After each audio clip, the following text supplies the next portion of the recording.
Salamat. O ano, nakausap mo ba yung Mrs. Saavedra? Nasabi mo ba yung mga gusto mong sabihin sa kanya? Oo, nasabi ko na lahat ng gusto kong sabihin sa kanya. At sa palagay ko naman, natauhan na siya sa mga sinabi ko. At hindi na siya makikipagkita pa uli sa anak ko. Dapat lang, masyado na siyang epal eh. Kana?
Oy!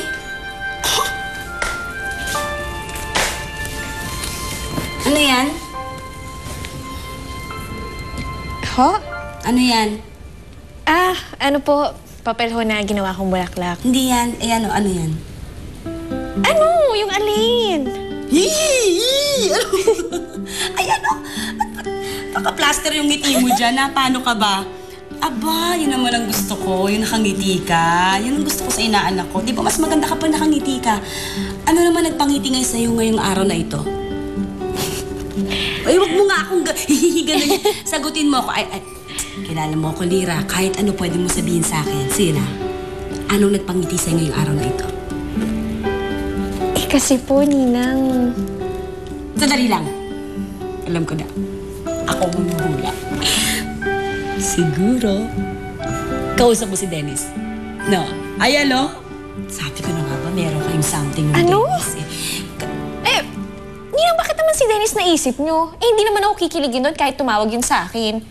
Kaibigan ko lang si Dennis, kaya bakit naman ako kikiligin doon? Basta hindi si Dennis yung nakausap ko, kaya ako ganito. Sino? Nahiya ako eh. Sige, huwag mo na sabihin. Bullshit. Hindi nga, sino nga? Si Prince. Kasi Ninang, nakita ko siya dun sa labas kanina. Tapos, kinausap niya ako. Tapos, wala. Masaya lang ako kasi parang ang bait niya sa akin.